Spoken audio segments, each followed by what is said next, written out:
what's the stock price? Right, so it doesn't matter if I'm making $8 on a share if the share is 3 times the price. It's actually a better deal to get the Walmart shares, right? So we have something called price-earnings ratio.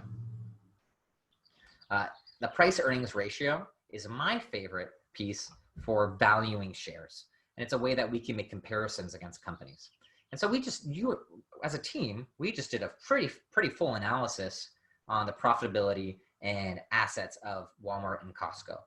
If we really wanted to make the investment, we should read the whole financial statements and understand if there's anything else going on that's driving these valuations, right? And so we can look at the last 5 years stock price to kind of play around with this.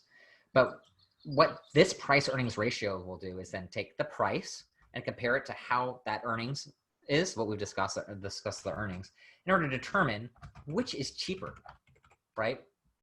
So when comparing these two, I would say that's fair to say these are competitors, right? From my standpoint, I might go to Walmart, I might go to Costco.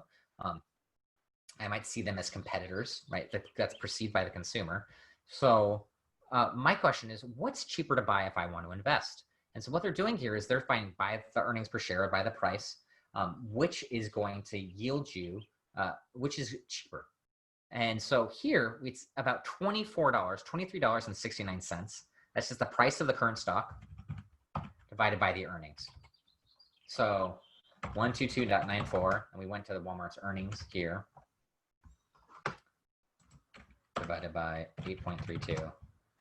It's 14 there. So their most recent quarterly must be different.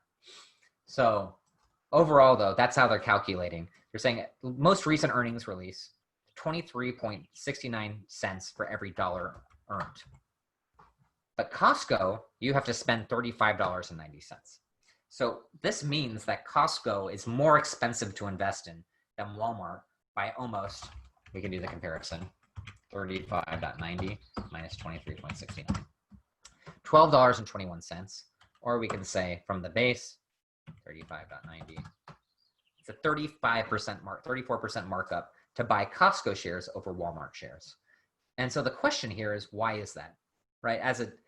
And if you want to become a solid investor, this is the basics of it, and I'm trying to get you all excited about financial analysis and accounting, is you can make money in the market if you know, if you determine, well, Walmart is going to do as well as Costco, or Costco is going to do, Costco and Walmart should be likely valued. So either Costco's value is going to go up or go down, or Walmart's value is going to go up.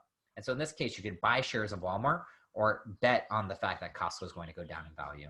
That's exactly what it means. It means that more people are betting that Costco is going to do better than Walmart. But that's where you could that's where as an investor, you can see an opportunity. You could bet against that, right? You could say, this is kind of Warren Buffett's method. He'll look at the underlying companies and then note, well, I'm going to buy what's on discount. If I think that these companies are doing the same and then other investors are thinking the future of Costco is better, but to me, they both look the same by underlying investment, then I'm going to invest in a company that's a better value, buy it on discount. We can do the same, right, with anything. Apple stock, APL, versus, I think their most common is Microsoft.